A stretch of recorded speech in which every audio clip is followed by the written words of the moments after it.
اعوذ باللہ من الشیطان الرجیم بسم اللہ الرحمن الرحیم۔ برادران عزیز و معزز خواتین، آج کی ہماری یہ نشست پچھلی دو نشستوں کا تسلسل ہے، جس میں ہم شب برات کی فضیلت اور اس میں دعا کی قبولیت اور مغفرت اور دعا کی قبولیت اور مغفرت سے محروم لوگوں کا ذکر ہم نے کیا، جن میں سب سے پہلا شخص وہ ہے جو شرک کرنے والا ہے، یعنی اللہ تعالیٰ کے ساتھ جو کسی کو شریک کرتا ہے تو اس رات اس کی دعا اور مغفرت، دعا قبول نہ ہوگی اور مغفرت جو ہے اس کی نہیں ہوگی۔ اس سے پہلے وہ اپنے اللہ پاک کی بارگاہ میں توبہ کرے اور شرک سے باز آ جائے تو اللہ تعالیٰ غفور الرحیم ہے، اسے بخش دے گا۔ اور دوسرا وہ ہے جو بغض و کینہ رکھنے اور حسد کرنے والا ہے۔ اس رات ایسے شخص کی بھی جو ہے مغفرت نہیں کی جاتی جو دل میں کسی کے تعلق سے کینہ رکھتا ہو اور کسی سے حسد کرتا ہو،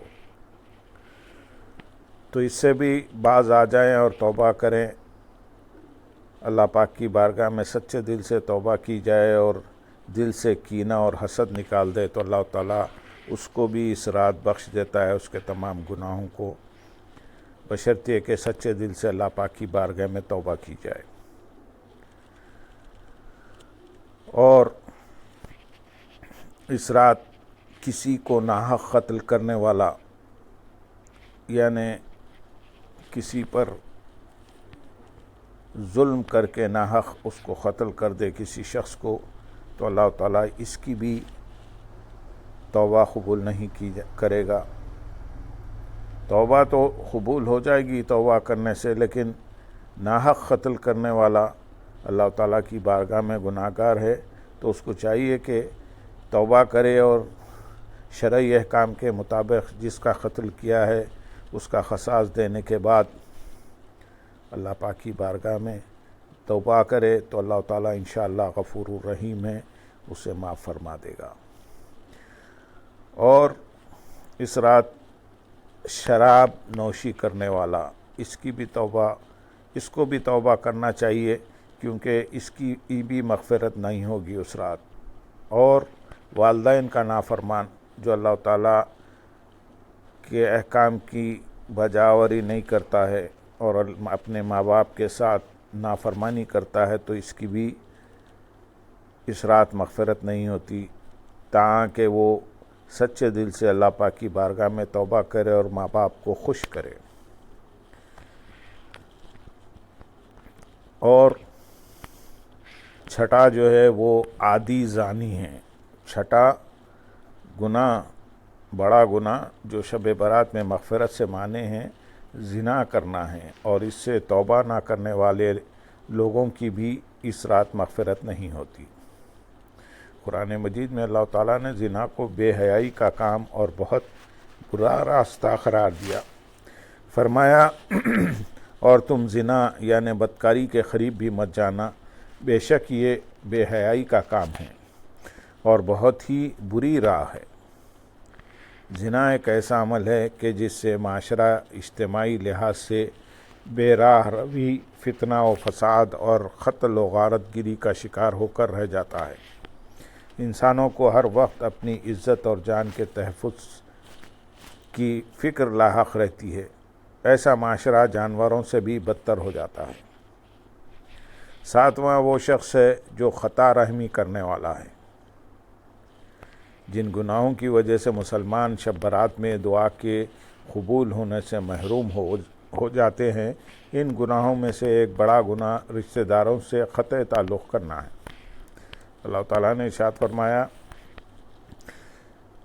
یہ نافرمان وہ لوگ ہیں جو اللہ کے عہد کو اس سے پختہ کرنے کے بعد توڑتے ہیں اور اس تعلق کو کاٹتے ہیں جس کو اللہ نے جوڑنے کا حکم دیا ہے، اور زمین میں فساد بپا کرتے ہیں، یہی لوگ نقصان اٹھانے والے ہیں۔ حضرت جبیر بن مطعم رضی اللہ تعالیٰ عنہ سے مروی ہے کہ حضور نبی اکرم صلی اللہ علیہ وسلم نے فرمایا، خطا رحم کرنے والا جنت میں داخل نہیں ہوگا۔ اس حدیث کو امام بخاری نے روایت کیا ہے۔ حضرت ابو ہریرہ رضی اللہ تعالیٰ عنہ روایت بیان کرتے ہیں کہ میں نے رسول اللہ صلی اللہ علیہ وسلم کو یہ فرماتے ہوئے سنا ہے، جس شخص کو اس سے خوشی ہو کہ اس کے رزق میں کشادگی کی جائے اور اس کی عمر دراز کی جائے تو اسے چاہیے کہ وہ صلہ رحمی کرے، یعنی رشتہ داروں سے میل جول اور میل ملاپ رکھے۔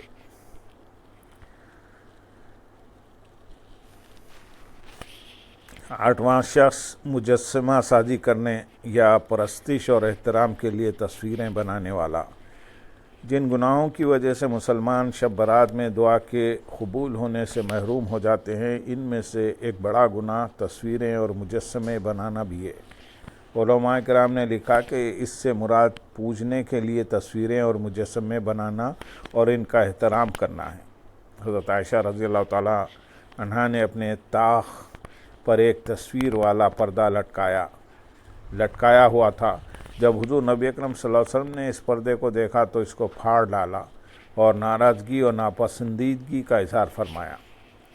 حضرت عائشہ رضی اللہ تعالیٰ عنہ فرماتی ہیں، ہم نے اس پردے کو کاٹ دیا اور اس کے 1 یا 2 تکیے بنا دیے۔ حضرت عائشہ رضی اللہ تعالیٰ عنہ بیان فرماتی ہیں، ایک مرتبہ حضور نبی اکرم صلی اللہ علیہ وسلم کسی جہاد میں تشریف لے گئے۔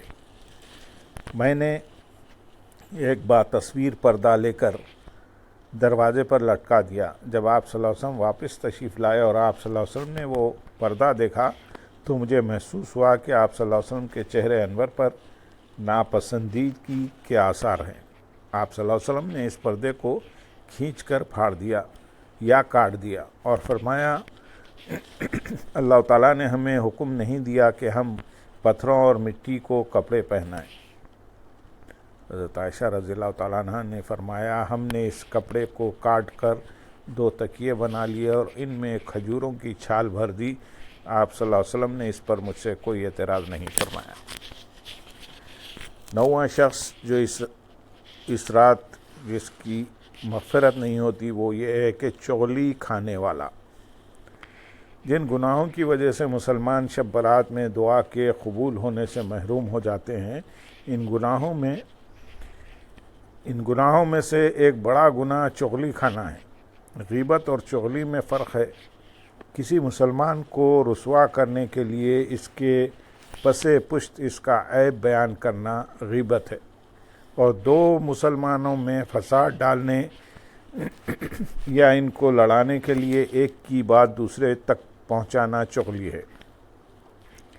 اللہ تعالیٰ نے فرمایا، جو طعنہ زن عیب جو ہے اور لوگوں میں فساد انگیزی کے لیے چغل خوری کرتا پھرتا ہے۔ حضرت اسماء بنت یزید رضی اللہ تعالیٰ عنہ بیان کرتی ہیں کہ حضور نبی اکرم صلی اللہ علیہ وسلم نے فرمایا، کیا میں تمہیں یہ نہ بتاؤں کہ تم میں سب سے اچھے لوگ کون ہیں؟ صحابہ اکرام رضی اللہ تعالیٰ عنہ نے عرض کی، یا رسول اللہ صلی اللہ علیہ وسلم کیوں نہیں؟ آپ صلی اللہ علیہ وسلم نے فرمایا، یہ وہ لوگ ہیں کہ جب یہ دکھائی دیتے ہیں تو اللہ تعالیٰ یاد آ جاتا ہے۔ پھر فرمایا، کیا میں تمہیں یہ نہ بتاؤں کہ تم میں سب سے برے لوگ کون ہیں؟ یہ وہ لوگ ہیں جو چغلی کھاتے ہیں اور محبت کرنے والوں میں فساد ڈالتے ہیں اور بے قصور لوگوں کے خلاف غم و غصہ پیدا کرتے ہیں۔ اسی طرح حضرت حذیفہ رضی اللہ تعالیٰ عنہ بیان کرتے ہیں کہ رسول اللہ صلی اللہ علیہ وسلم نے فرمایا، چغل خور جنت میں نہیں جائے گا۔ اور نمبر 10، توبہ کا دروازہ ہر وقت کھلا ہے۔ ان اعمال سیئہ کے ارتکاب کا یہ مطلب ہرگز نہیں کہ بندہ انہی ظلمات میں بڑھتا رہے اور اپنے رب سے مایوس ہو جائے، بلکہ وہ سچے دل سے اللہ تعالیٰ کی بارگاہ بے کس پناہ میں حاضر ہو اور توبہ کا خواستگار ہو۔ اس کی رحمت و مغفرت کے دروازے ہر دم کھلے ہیں۔ پھر بے شک آپ کا رب ان لوگوں کے لیے جنہوں نے نادانی سے غلطیاں کیں پھر اس کے بعد تائب ہو گئے اور اپنی حالت درست کر لی، تو بے شک آپ کا رب اس کے بعد بڑا بخشنے والا نہایت مہربان ہے۔ یہ ہم نے سورۃ النحل کی آیت نمبر 119 کا ترجمہ پیش کیا۔ رحمت للعالمین رؤوف الرحیم نبی کریم صلی اللہ علیہ وسلم نے تو سچے دل سے توبہ کرنے والے بندے کو امید دلائی کہ فرمایا سچے دل سے گناہوں سے توبہ کرنے والا ایسا ہی ہے جیسے اس نے کوئی گناہ کیا ہی نہیں۔ لہذا شب برات میں گناہ گاروں اور سیاہ کاروں کو بھی رب کی رحمت، کرم اور بخشش کے خزانوں سے مایوس ہونے کی ضرورت نہیں، بشرطیے کہ وہ عجز و نیاز سے اپنے خالق و مالک کے حقوق اور اس کے بندوں کے حقوق کی ادائیگی کرتے ہوئے رب تعالیٰ کی بارگاہ میں سچے دل سے تائب ہوں تو وہ بھی ان خزانوں سے اپنی جھولیاں بھر سکتے۔ اللہم صلی علی سیدنا محمد وعلی آل سیدنا محمد وبارک وسلم وآخر دعوانا ان الحمدللہ رب العالمین۔